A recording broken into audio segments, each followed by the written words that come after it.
Memang perkembangan akhir-akhir ini, informasi yang berkembang itu secara masif, diam, tetapi kelihatannya sedang keras, berusaha keras untuk bagaimana seluruh investor bersama dengan pemerintah itu mereka melengkapi seluruh usaha-usaha mereka untuk membuka peluang untuk masuk eksploitasi tambang emas Pulau Kuabu. Kita kalau melihat pengalaman yang lalu, kalau secara usaha diam-diam itu sebenarnya unsur sengaja untuk menciptakan konflik. Hal ini dengan beberapa tahun yang lalu, mulai dari tahun 2019 sampai dengan 2022, ini kan terjadi konflik. Sampai masyarakat di situ semua mengungsi keluar, baik itu ke Nabire maupun ke Timika. Ini dari pemerintah, baik itu pemerintah kabupaten, pemerintah provinsi, sampai dengan pusat, mereka tidak serius untuk mengurus para pengungsi masyarakat yang keluar dari rumah mereka sendiri di Intan Jaya. Seharusnya kalau memang mereka merasa bahwa itu adalah bagian dari rakyat mereka yang ada di wilayah Intan Jaya, berarti mereka harus bagaimana pendekatan-pendekatan, pelayanan-pelayanan yang mendekatkan pelayanan pemerintah itu kepada rakyat. Yang sekarang mereka harus lakukan itu adalah bagaimana untuk mengembalikan mereka ke rumah mereka sendiri. Mereka harus siapkan, karena rumah mereka itu rumah alang-alang, rumah adat. Kalau sudah tinggalkan tidak berasap, berarti tetap busuk. Dan rumah itu sudah hancur sekarang. Sehingga sebenarnya pemerintah ini kan melihat itu. Kemudian menyiapkan tempat untuk mereka. Supaya betul mereka setelah kembali, lalu kalau memang ada pemerintah punya pemikiran untuk pendekatan-pendekatan pembangunan seperti yang lain-lain mau lakukan, pasti mereka akan mendukung. Tapi selama ini kan ya pemerintah malas tahu.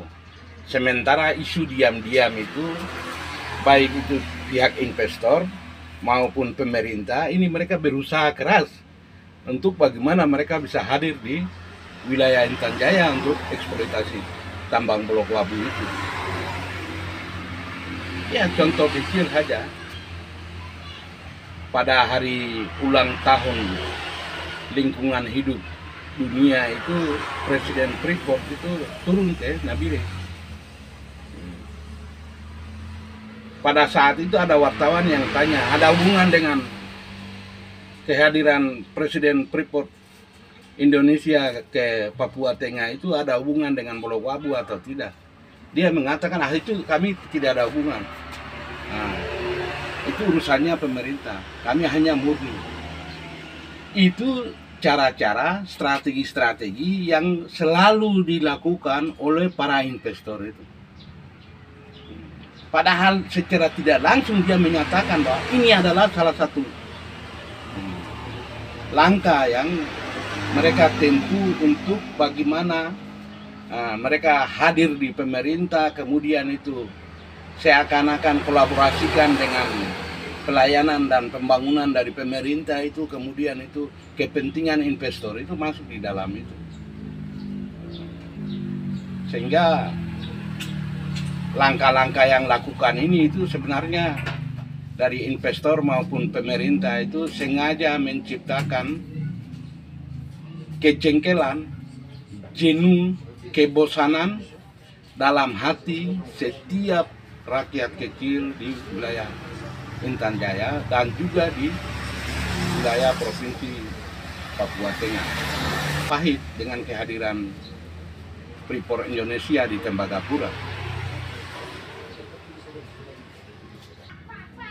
sejauh ini Ya, kalau dikatakan intelektual, intelektual itu ada mahasiswa, intelektual itu ada pemerintah, intelektual itu ada masyarakat, intelektual itu ada tokoh agama, dan semua itu bersatu di situ. Intelektual yang asal dari Kabupaten Intan Jaya. Tidak hanya Kabupaten Intan Jaya, wilayah adat Mepago, Provinsi Papua Tengah. Itu mereka betul-betul menyatakan bahwa akan membawa suatu musibah yang besar untuk memusnahkan seluruh makhluk hidup yang ada di wilayah adat Papua Tengah ini. Sehingga memang usaha-usaha yang kami semua lakukan adalah kami menolak. Kami tidak mau. Mengapa kami tidak mau? Karena saat ambil Grasberg, Freeport tidak pernah merasa bahwa itu adalah orang Intan Jaya, orang Moni, orang Me, orang Damal, orang Dawa, juga yang ada di situ tidak pernah berpikir bahwa itu juga itu mereka punya hak kesulungan, hak adat mereka. Selama ini kan hanya berpikir bahwa itu hanya Amungme punya. Kamoro itu bagian dampak dari limbah tailing itu. Jadi ini istilahnya begini, isi otak itu diambil, tetapi tidak pernah mengakui bahwa isi otak ini itu saya ambil otaknya orang Intan Jaya, otaknya orang wilayah adat Mepago dari sekian suku yang ada itu tidak pernah orang berpikir. Tetapi setelah mau habis, baru pengakuan itu tidak mau mengakui, tetapi mereka mau ambil jantungnya. Kalau ambil jantung, siapa yang mau terima? Jantung mana yang mau pakai bernapas? Jantung mana yang mau jadikan sebagai sumber kehidupan bagi setiap manusia? Tidak mungkin satu orang pun itu akan mau menyerahkan jantungnya, silakan ambil. Dan itulah yang kelompok intelektual sampai dengan seluruh lapisan masyarakat, tokoh agama, tokoh perempuan, baik yang pemerintah itu hanya baju saja.